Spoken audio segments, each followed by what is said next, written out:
तेलंगाना की बात करें तो वहां भी दावे कम नहीं है, क्योंकि वहां पर टक्कर केसीआर और कांग्रेस पार्टी के बीच में है। तो केसीआर के दावे अलग हैं, कांग्रेस के दावे अलग हैं। केसीआर के समर्थन में असदुद्दीन ओवैसी की पार्टी भी है, एआईएमआईएम भी है, लेकिन जो एग्जिट पोल कह रहे हैं वो कुछ अलग तरह से कह रहे हैं। तीसरी बार सीएम बन रहे हैं केसीआर, ये असदुद्दीन ओवैसी ने दावा किया है, और डीके शिव कुमार ने कहा है कि वो हमें फंसाने की कोशिश कर रहे हैं। फंसाने से उनका आशय यह है कि विधायकों को एक तरह से टच करने की कोशिश की जाएगी, हमारे उम्मीदवारों के एक तरह से उनसे कांटेक्ट करने की कोशिश की जा रही है। ज्यादा जानकारी के साथ हमारे संवाददाता हमारे साथ जुड़े हुए हैं। सीधे हम चल रहे हैं शशि मोहन के पास, क्योंकि राजस्थान को लेकर कई तरह के दावे हैं। हालांकि बहुत वक्त नहीं बचा है, लगभग 15-16 घंटे की बात और है। लेकिन शशि मोहन, उससे पहले तैयारियां हमने दिखाई हैं, लेकिन राजनीतिक घटनाक्रम इस वक्त क्या चल रहा है? क्या एक बार फिर से वो नौबत आ सकती है? क्योंकि एग्जिट पोल कह रहे हैं कि मामला नेक टू नेक है, तो एक बार फिर से रिजॉर्ट पॉलिटिक्स की तैयारी है क्या?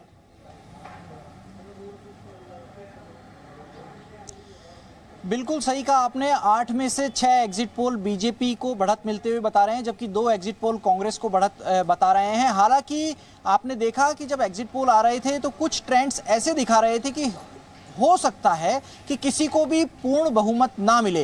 राजस्थान में 200 विधानसभा सीट है। इस बार एक प्रत्याशी का निधन हो गया, श्रीकरणपुर से कांग्रेस के प्रत्याशी का। चुनाव 199 सीट पर है। ऐसे में बहुमत का जादुई आंकड़ा होगा 100 सीट का, और अगर 100 सीट किसी को भी नहीं मिली तो निर्दलियों के ऊपर, अन्य दलों के ऊपर बारी आ जाएगी। हनुमान बेनीवाल जो आरएलपी के संयोजक हैं वो कह चुके हैं कि चाबी सत्ता की आरएलपी के पास रहेगी। आरएलपी के 2 प्रत्याशी अभी साफ तौर पर जीतते हुए दिख रहे हैं, लेकिन क्या इससे ज्यादा आरएलपी लेकर आएगी? और अगर जरूरत पड़ती है निर्दलियों की, अन्य दलों की, तो कौन किसके पक्ष में जाएगा? किसका झुकाव किस तरफ होगा, ये बड़ा सवाल है। मुख्यमंत्री अशोक गहलोत ने कांग्रेस पार्टी के सभी प्रत्याशियों से बात की है। जो मजबूत निर्दलीय दिख रहे हैं उनसे भी अशोक गहलोत की बातचीत हुई है। साथ में वसुंधरा राजे भी पार्टी के प्रत्याशियों से बात कर चुकी हैं। बीजेपी के प्रदेश अध्यक्ष सीपी जोशी के सूत्रों से भी हमको एक खबर आ रही है, उनके आसपास के सूत्रों से, कि उन्होंने भी कुछ निर्दलियों से बातचीत की है। क्या आश्वासन मिला है? हालांकि रिजॉर्ट पॉलिटिक्स की या जहां तक दल बदल की आशंका का सवाल है, तो दल बदल रोधी कानून विधानसभा में लागू होता है, और कोई भी विधायक अगर दूसरी पार्टी के खेमे में जाएगा तो उसकी सदस्यता के ऊपर खतरा होगा।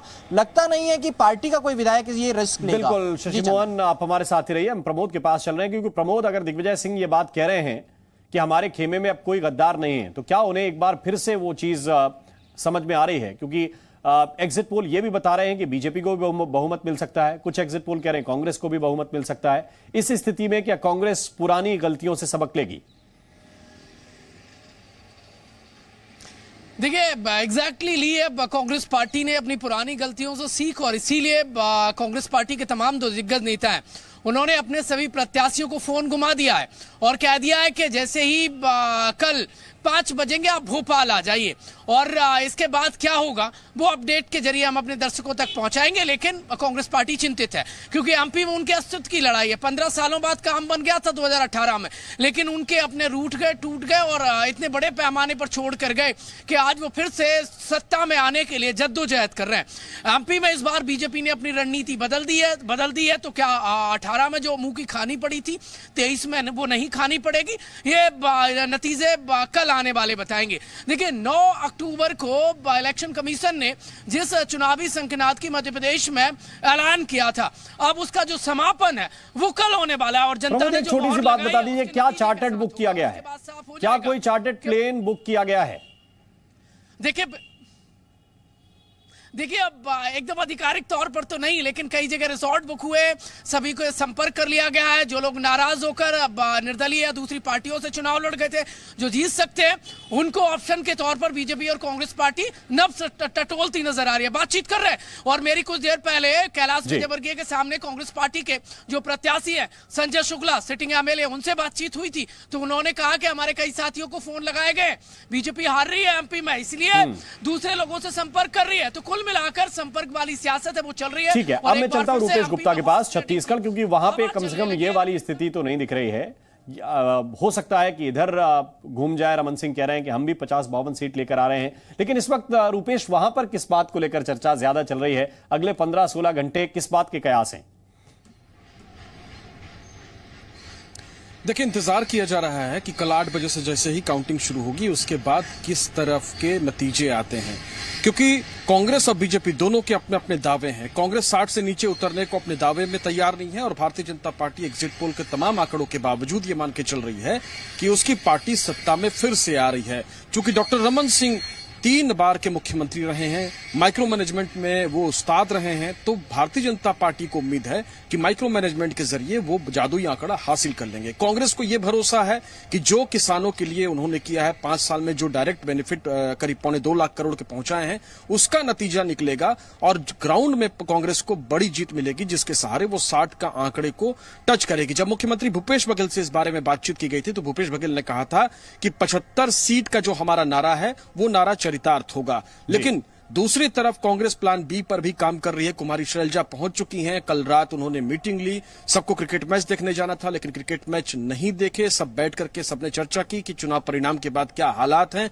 उसको किस तरह से, अगर कांग्रेस की सीटें कम आती है तो खबरें ये हैं कि 2 चार्टर्ड प्लेन बुक हो चुके हैं, बेंगलोर जाएंगे। लेकिन यह बात भी समझना होगा कि जो दूसरी चर्चा है उसके मुताबिक मे फेयर जो रिजॉर्ट है जहां पे झारखंड से आए तमाम विधायकों को ऑपरेशन लोटस से बचाने के लिए रुकवाया गया था, तो वो छत्तीसगढ़ के विधायकों के लिए महफूज जगह है। सभी विधायक जो चुनाव लड़ रहे हैं विधायक पद का, विधायक बनने के लिए जो लड़ाई लड़ रहे हैं, यानी अंदरूनी तैयारी सभी करके बैठे हुए हैं। मैं प्रसाद के पास भी चलता हूं क्योंकि आपने बेंगलोर का जिक्र कर दिया और वहां पे जो माइक्रो मैनेजमेंट इस तरह का संभालते हैं उनका नाम है डीके शिव कुमार। लेकिन डीके शिव कुमार तो तेलंगाना के संदर्भ में ये कह रहे हैं प्रसाद की वो केसीआर के लोग उनके उम्मीदवारों को ही संपर्क करने लगे।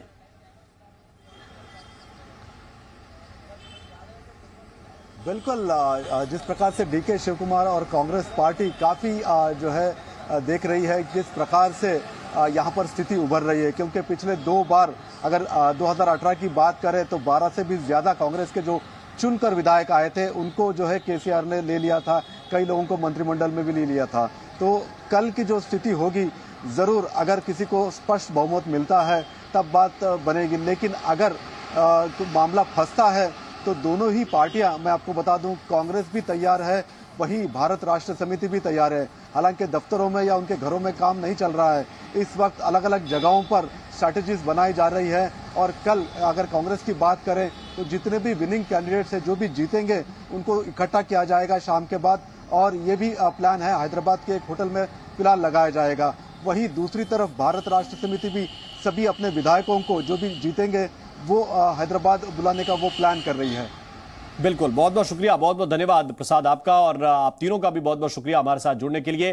तो अगले 16 घंटे बाकी हैं और इन सब के बीच बहुत सारी उधेड़-बुन हैं जिनके उत्तर जाहिर बात है नेताओं को भी अभी नहीं मिले हैं। वो भी वही उत्तर ढूंढ रहे हैं कि जनता ने आखिर किसको मैंडेट इस बार दिया है।